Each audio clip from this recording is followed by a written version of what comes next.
राष्ट्रपति द्रौपदी मुर्मू ने कल वक्फ विधेयक पर हस्ताक्षर कर दिया और इस तरीके से ये विधेयक कानून बन चुका है। जी हाँ, पहले वक्फ विधेयक लोकसभा में पास हुआ, फिर राज्यसभा में गया, राज्यसभा से पास हुआ और अब शनिवार की रात राष्ट्रपति द्रौपदी मुर्मू ने इस विधेयक पर हस्ताक्षर कर दिया, इस विधेयक पर दस्तखत कर दिया और इस तरीके से ये मुकम्मल तौर पर ये वक्फ विधेयक कानून बन चुका है। लेकिन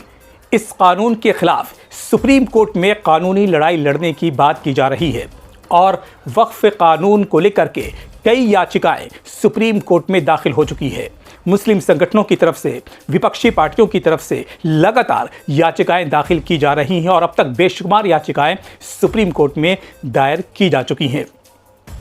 अगर मुस्लिम संगठनों की बात कर ली जाए तो all India Muslim personal law board,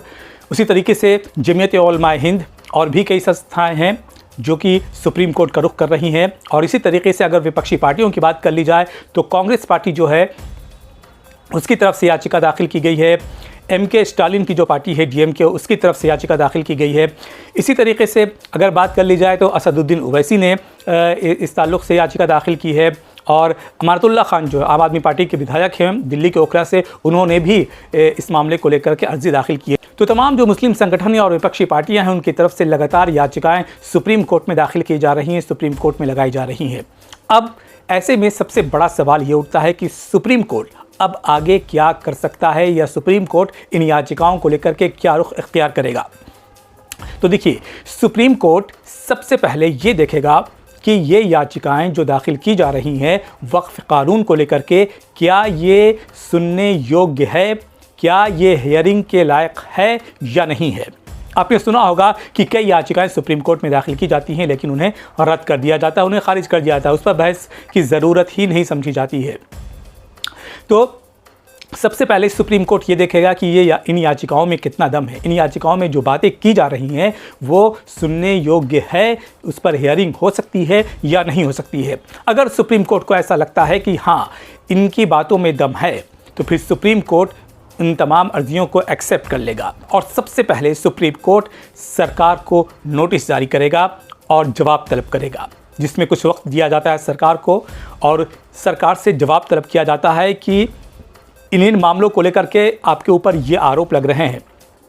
आपका इसमें जवाब क्या है। देखिए, जो तमाम याचिकाएं सुप्रीम कोर्ट में दाखिल की गई हैं उनमें जो बुनियादी तौर पर जो बातें कही गई हैं, जो बुनियादी तौर पर जो मूल्य रूप से जो बातें की गई हैं वो ये है कि वक्फ बोर्ड जो है ये एक धार्मिक संस्था है, ये एक मजहबी इदारा है और जिस तरीके से वक्फ बोर्ड की शक्तियों को कम किया गया है और उसे कमज़ोर करने की कोशिश की गई है तो कहीं ना कहीं ये राइट टू रिलीजन की खिलाफ वर्जी है,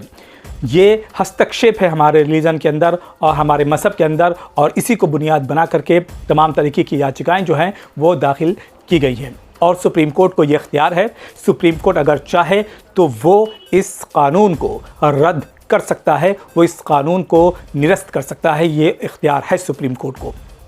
तो एक तरफ तो सुप्रीम कोर्ट का रुख किया है मुस्लिम संगठनों ने और विपक्षी नेताओं ने, विपक्षी पार्टियों ने, और दूसरी तरफ सड़कों पर बड़े पैमाने पर प्रोटेस्ट किया जा रहा है। मुल्क के अलग अलग हिस्सों में, देश के अलग अलग राज्यों से तस्वीरें आ रही हैं जहां पर जो मुस्लिम समुदाय के लोग हैं या जो विपक्षी पार्टियां हैं वो पूरे तरीके से नाराज़ होकर के सड़कों पर उतर आई हैं और जगह जगह पर प्रोटेस्ट की खबरें मिल रही हैं, जगह जगह पर प्रोटेस्ट हो रहे हैं।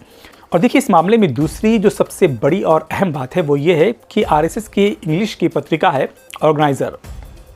ये इंग्लिश ज़बान में है, उसमें ये लेख छपा है कि भारत के अंदर, हिंदुस्तान के अंदर गैर सरकारी इदारों में,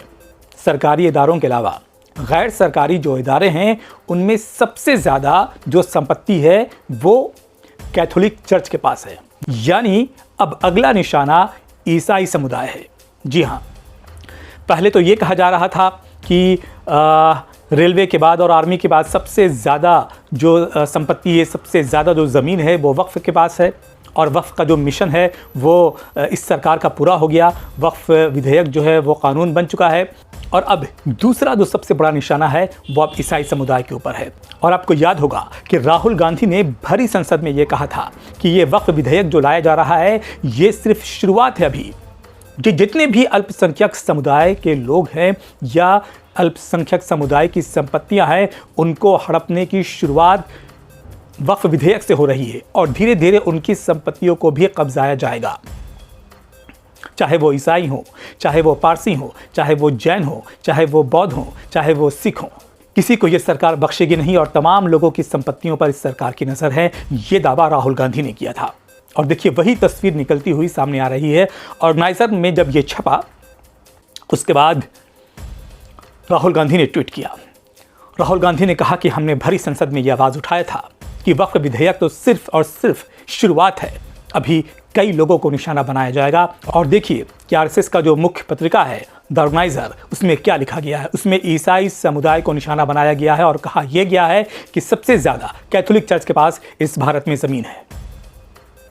यानी अब दूसरा निशाना ईसाई समुदाय है। राहुल गांधी ने जब ये ट्वीट किया तो कोहराम मच गया, हंगामा मच गया और धड़ाधड़ खबरें लिखी जाने लगी। और हालात को देखते हुए, हालात को भांपते हुए द ऑर्गेनाइजर की वेबसाइट से इस कंटेंट को, इस लेख को हटा दिया गया। तो तमाम समुदाय को ये समझना होगा कि अगर उन्हें अपने धर्म और अपनी संपत्ति की हिफाजत करनी है तो इस वक्फ कानून की मुखालिफत करनी होगी, इसका विरोध करना होगा और इसके खिलाफ सुप्रीम कोर्ट का रुख करना होगा, इसके खिलाफ सड़कों पर उतरना होगा। तभी ये जंग जीती जा सकती है।